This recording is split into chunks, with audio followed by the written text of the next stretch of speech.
Varahi silks వారి grand festive celebrations పొందండి 10,000 రూపాయలు ఆపై కొనుగోలుపై బంగారు నాణెం ఉచితంగా. నమస్తే, వెల్కమ్ టు సుమన్ టీవీ. నేను మీ సాయి భైరి. చాలామంది మూలుగ బొక్కల కోసం ఎక్కడన్నా బయటికి వెళ్ళినప్పుడు చాలా ఇంట్రెస్ట్ చూపిస్తుంటారు ఆ బొక్కలు తినడానికి. మటన్ బొక్కలు, మూలుగ బొక్కలు ముఖ్యంగా.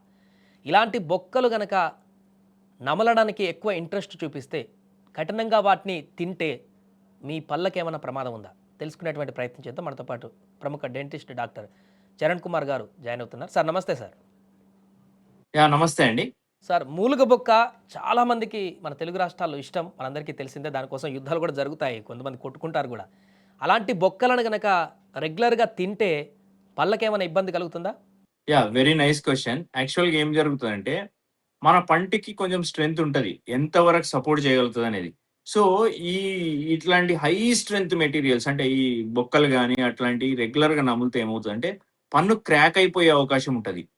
ప్లస్ అంతే గాకుండా రెగ్యులర్‌గా తినడం వల్ల పళ్ళు అరిగిపోవడము, పల్చగైపోవడము, అప్పుడు ఇంకేమవుతది, క్రాక్ అనేది ఈజీగా జరిగిపోతది. ఒక్కసారి పన్ను క్రాక్ అయింది అనంటే, అది మళ్ళీ అతుక్కోదు. ఏ రకంగానైనా అతుక్కోదు. ఇప్పుడు మన బోన్ ఇరిగితే అతుక్కుంటది గానీ, పన్ను మాత్రం అతుక్కోదు. సో, ఆ క్రాక్ ఏ రకంగా అయింది, ఎంత ఎక్స్‌టెన్సివ్ అయింది అనే దాన్ని బట్టి, దాన్ని మనం ఉంచాలా, పన్నుని కాపాడొచ్చా, తీసేయాలా అనేది తెలుసుకోవాల్సొస్తది. సో, బెస్ట్ థింగ్ ఏందంటే, ఇట్లాంటి బొక్కలని, వాటిని మీరు అవాయిడ్ చేయడమే చాలా మంచిది. ఎస్పెషల్లీ ఇప్పుడు కొందరు ఆల్రెడీ రూట్ కెనాల్ ట్రీట్మెంట్ చేసుకొని, క్యాప్ ఏసుకొని మళ్ళీ తింటా ఉంటారు. అలాంటి పరిస్థితిలో అయితే 100% ఛాన్సెస్ ఉంటాయి మీ టీత్ అనేది ఫ్రాక్చర్ అవ్వడానికి.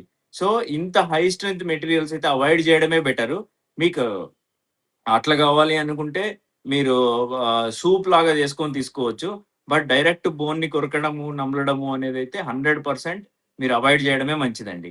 టూత్ క్రాక్ అయ్యి ఫ్రాక్చర్ అయిపోయే అవకాశాలుంటాయి. అంటే మటన్ బొక్కలకే ఇది వర్తిస్తుందా? చికెన్ బోన్స్ కూడా ఇదే రకమైనటువంటి ఇది వర్తిస్తుందా సార్?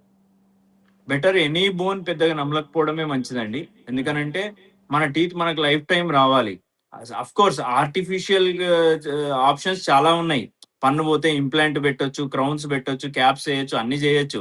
బట్ నేచురల్ దాని ముందు పోలిస్తే అవేం పనికిరావు. సో, ఫస్ట్ ఆఫ్ ఆల్ మన పనేంది, ఇప్పుడు యాస్ ఎ డెంటల్ సర్జన్‌గా నా వర్కేంది, కొత్త పళ్ళని అమర్చడం అనేది నా సెకండరీ వర్క్. నా ప్రైమరీ జాబ్ వచ్చేసేసి ఉన్న నేచురల్ పళ్ళని కాపాడడమే. సో, అందుకనే చెప్తున్నాను, మీరు ఇలాంటియన్నీ అవాయిడ్ చేయండి. టూత్‌ని కాపాడుకోండి. సో థట్ మీకు లైఫ్ లాంగ్ మీకు ఆ టూత్ అనేటివి మీకు తినడానికి, నవ్వడానికి, నమలడానికి అన్ని ఫంక్షన్స్‌కి మీకు హెల్ప్ చేస్తాయి. అంటే బొక్కలనే కాదు, కొన్ని కొన్ని నాన్ వెజ్ ఐటమ్స్ తినేటప్పుడు దాంట్లో ఉండేటువంటి మెత్తటి పదార్థాలు కూడా పళ్ళ మధ్యలో ఇరుక్కొని ఇబ్బందికరమైనటువంటి పరిస్థితులకు దారితీస్తుంటుంది. దానివల్ల ఏమైనా ఇబ్బంది ఎగ్జాక్ట్‌లీ. వచ్చే అవకాశం ఉందా సార్? ఎగ్జాక్ట్‌లీ. పళ్ళ మధ్యన ఫుడ్ ఇరుక్కుంటుంది అంటే, it is the first indication మీకు టీత్ డ్యామేజ్ అవ్వడం స్టార్ట్ అయింది అని.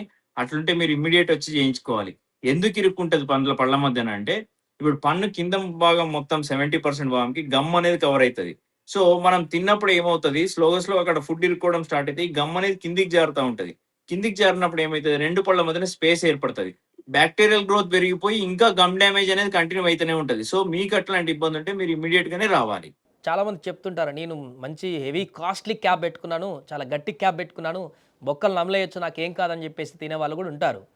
అట్లా ఏమన్నా ఇబ్బంది ఉంటుందా సార్? ఈ కాస్ట్‌లీ క్యాప్ పెట్టుకుంటే బొక్కలు నమలవచ్చు. ఎంత గట్టిదైనా తీసుకోవచ్చు అనేది 100% రాంగ్ కాన్సెప్ట్.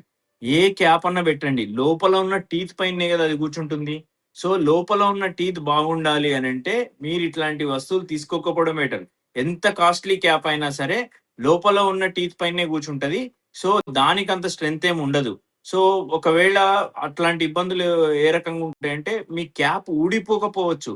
బట్ లోపల పన్నే ఫ్రాక్చర్ అయిపోతది. సో, అది వెరీ పెయిన్‌ఫుల్ సిట్యుయేషనే ఉంటది. సో, మీరు ఎలాంటి క్యాప్ పెట్టుకున్నా గూడా ఇలాంటి ఫుడ్స్ అనేటివి మీరు అవాయిడ్ చేయడమే మంచిది. అంటే మొత్తానికి నాన్ వెజ్ ముట్టకపోతేనే బెటర్ అంటారు. నాన్ వెజ్ తినొచ్చు. నాన్ వెజ్ తినండి. బట్ ఈ టూ హై స్ట్రెంత్ బోన్స్ ఇట్లాంటివి తీసుకోవద్దంతే. నాన్ వెజ్ తీసుకోవచ్చు ఆరాంసే. హ్యాపీగా తీసుకోవచ్చు. No issue. అంటే ఇప్పుడు మీ దగ్గరకు వచ్చినటువంటి పేషెంట్లలో ఎవరైనా ఇలాంటి సమస్యతో వచ్చిన వాళ్ళు ఉన్నారా సార్? బోన్స్ ఎక్కువగా తిని పళ్ళు పొడగొట్టుకున్నటువంటి వాళ్ళు? చాలా మంది వచ్చినారు. క్యాప్స్ ఇరిగిపోవడము, పళ్ళన్నీ అరిగిపోవడం, పళ్ళు బ్రేక్ అయిపోవడము. సో, వాటికి మళ్ళీ తీసేసి ఇంప్లాంట్స్ ఏసి టీత్ అవన్నీ పెట్టడం అవన్నీ జరుగుతది. సో, ఒకసారి ఆ ఎక్స్‌పీరియన్స్ అయిన తర్వాత వాళ్ళు చాలా వరకు కంట్రోల్ చేసుకుంటున్నారు. బట్ ఇనీషియల్‌గా తెలవదు గదా! అవేర్‌నెస్ లేక ఒక కాంపిటేటివ్‌గా ఎమోషన్‌కెళ్ళిపోయి తింటా ఉంటారు. So, that is the issue. చాలా అవాయిడ్ మందికి చేయడమే మంచిది. చాలా మందికి అర్థం కాని విషయం ఏంటంటే బాడీలో ఉన్నటువంటి అన్ని పార్ట్స్ చాలా విలువైనవి అని చెప్పేసి అనుకుంటారు. బట్ టీత్‌కి వచ్చేసరికి నిర్లక్ష్యం చేస్తారు. ఆ పెయిన్ వారికి వచ్చి అది బాధ పెట్టేంత వరకు కూడా దాని వాల్యూ తెలియకుండా ఉంటుంది. ఎందుకు అంత దూరం యెస్. తీసుకొస్తారు? ఎందుకు నిర్లక్ష్యం చేస్తుంటారు ఎక్కువ టీత్‌లను? ఒకటేందంటే అవేర్‌నెస్ లేకపోవడము. రెండవదేంది అనంటే మనకి సింప్టమ్ అనేది రాదు. ఇప్పుడు మనం ఏమనుకుంటాము చాలా వరకు ఏదైనా నొప్పి ఏమైనా ఇబ్బందొస్తేనే డాక్టర్ దగ్గరికెళ్ళాలి అనుకుంటాం. కానీ నొప్పే గాదు. మీకు పళ్ళపైన చిన్న గార పట్టినా, లేదు చిగుర్లకెళ్ళి రక్తం వస్తున్నా, పళ్ళల్లో ఫుడ్ ఇరుక్కుంటున్నా ఇవన్నీ గూడా సింప్టమ్సే. చాలా మంది నొప్పొచ్చేంత వరకు వెయిట్ జేస్తారు. ఈ అవేర్‌నెస్ లేక నొప్పొచ్చేంత వరకు వెయిట్ జేసిర్రంటే చాలా ఎక్స్‌టెన్సివ్ డ్యామేజ్ జరిగిపోయినట్టే. అదొకటి. రెండవది ఏంది అనంటే due to work life balance ఎందుకంటే ఈ డెంటల్ ట్రీట్మెంట్స్ అనేటివి కొంచెం టైమ్ టేకింగ్. ఈ టైమ్ టేకింగ్ వల్ల గూడా చాలా మంది టైం వెచ్చించరు. అనదర్ థింగ్ ఇవి కొంచెం వేరే రెగ్యులర్ వాటితో పోలిస్తే కొంచెం ఎక్స్‌పెన్సివ్ సైడే వస్తాయి డెంటల్ ట్రీట్మెంట్స్ అనేటివి. సో, దానివల్ల గూడా ఉండొచ్చు.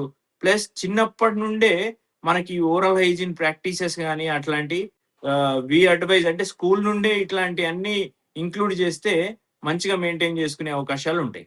Right sir. Thank you. Thank you so much sir. అది మొత్తానికి పనులు బాగున్నాయి గదా! ఎలాంటి ఇబ్బంది లేదుగా అని చెప్పేసి ఇష్టం ఉన్నట్టు మూలుగా బొక్కలో లేకుండా కనిపించిన బొక్కలన్నిటిని గనక బలంగా నమిలితే భవిష్యత్తులో ఇబ్బందికరమైనటువంటి పరిణామాలైతే రెగ్యులర్‌గా తింటే వస్తాయంటూ కూడా డాక్టర్ గారు చెప్తున్నారు. కాబట్టి మీ టీత్‌ని మీరు ఆరోగ్యంగా ఉంచుకోండి. తద్వారా మిమ్మల్ని మీరు కూడా ఆరోగ్యంగా ఉంచుకునేటువంటి అవకాశం ఉంటుందంటూ చెప్తున్నారు. సో, మరిన్ని ఇలాంటి హెల్త్ టిప్స్ కోసం చూస్తూనే ఉండండి సుమన్ టీవీ.